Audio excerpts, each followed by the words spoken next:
ketahui bahwa menjadi perempuan itu tidak pernah mudah, karena perempuan harus bisa tutur, harus bisa uwur, harus bisa sembur.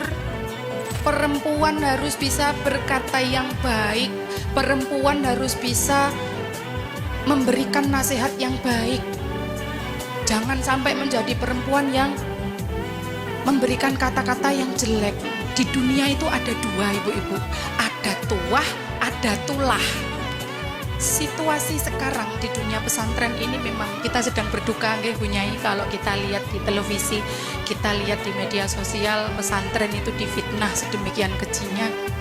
Saya itu sampai nangis kalau melihat kiai-kiai itu sampai difitnah sampai sedemikian rupa. Beliau itu tidak pernah tahu kehidupan yang sesungguhnya di pesantren.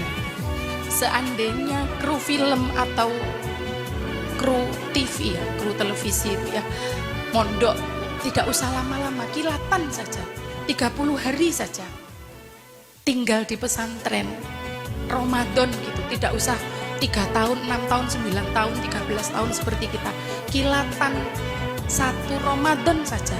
Tidak mungkin beliau itu bisa menarasikan narasi-narasi yang miring soal pesantren, karena pesantren itu sangat indah dan pengorbanan kiai-kiai dan bunyai-bunyai itu luar biasa.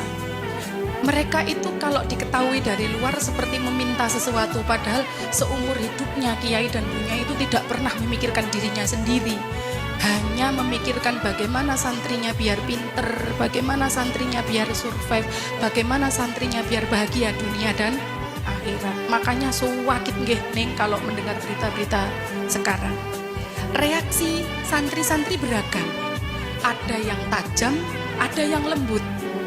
Tapi itu tidak apa-apa. Seperti ibaratnya kita menjahit sebuah kain, kita membutuhkan jarum yang tajam tapi juga benang yang lembut, dua-duanya untuk menjahit sebuah kain. Wonten sing protes sampai keras, tapi juga ada yang dengan cara lembut. Saya kemarin nulis di Instagram itu, teman-teman mungkin tahu, akhirnya menjadi dibaca banyak orang. Saya mengangkat kisah tentang ketulusan kiai dan bunyai di pesantren yang mungkin publik belum tahu.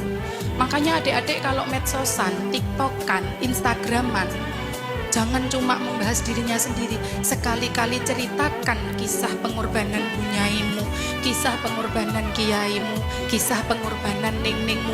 Itu ceritakan dengan lantang, biar kita bisa memberikan sudut pandang lain kepada masyarakat di luar.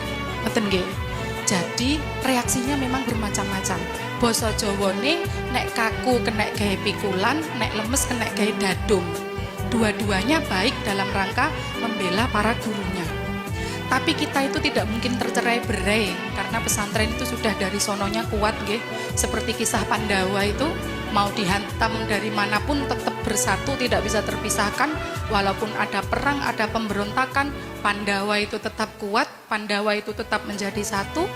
Karena apa? Karena mereka sudah berjanji, loro-loro podo dirasakno, mulya-mulya podo di nggih, podo loro-loro podo dirasakno, mulya-mulya juga podo dirasakno. Jadi kita doakan dalam rangka Hari Santri ini mudah-mudahan situasi pesantren menjadi membaik. Allahumma amin. Ibu-ibu tidak usah terpengaruh, putrane sing teng pondok nggih kersane tetep teng pondok.